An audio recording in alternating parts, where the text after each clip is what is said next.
Hello. Sprouted ragi cocoa almond malt பற்றி பேச போகிறோம். அது ராகி கழுவினதுக்கப்புறம் நல்லா ஸ்டோன்ஸ்லாம் ஃபஸ்ட்டு ரிமூவ் பண்ணணும். அது ரிமூவ் பண்ணுறதுக்கு ஒரு ப்ராசஸ் இருக்குது. அந்த ப்ராசஸை ஃபாலோ பண்ணி நான் ரிமூவ் பண்ணிட்டேன். அதுக்கப்புறம் அதை பார்த்திங்கன்னா இதை முளைக்கட்ட வைக்கணும். முளைக்கட்ட வைக்கிறதுக்கு இதை ஃபுல்லாக ஒரு நைட் ஃபுல்லாக வந்து ஒரு காட்டன் கிளாத்தில் போட்டு நல்லா மூடி வச்சிடணும்.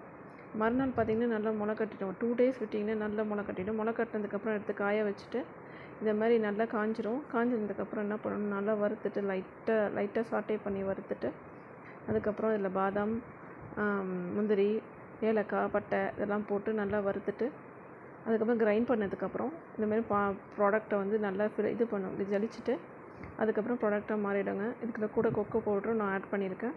இது வந்து குழந்தைங்களுக்கு ரொம்ப நல்லது உடம்புக்கு. இதை சாப்பிட்டு பார்த்துட்டு எனக்கு சொல்லுங்கள். இது எப்படி பண்ணுறதுன்னு நான் இப்போ வந்து உங்களுக்கு ஒரு இது காட்டுறேன், ரிவ்யூ மாதிரி.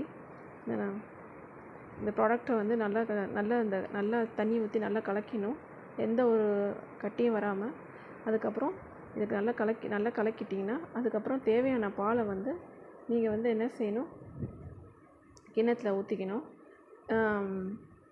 கிண்ணத்தில் ஊற்றிட்டு அது அந்த பாலை ஹீட் பண்ணுறதுக்கு முன்னாடி இதையும் சேர்த்து கொஞ்சம் ஊற்றிட்டு நல்லா கொஞ்சம் ஹீட் பண்ணிங்கன்னா அழகாக வந்து இது அடிப்பிடிக்கும். ஏன்னா அது ரொம்ப சாஃப்டாக இருக்கிறதுனால கொஞ்சம் கிண்டிட்டு தான் இருக்கணும். 2 மினிட்ஸில் வந்து பார்த்திங்கன்னா மில்கோட இது கன்சிஸ்டன்சி சேஞ்ச் ஆகி திக்காக ஆரம்பிக்கும். நீங்கள் ஸ்டாப் பண்ணிவிட்டு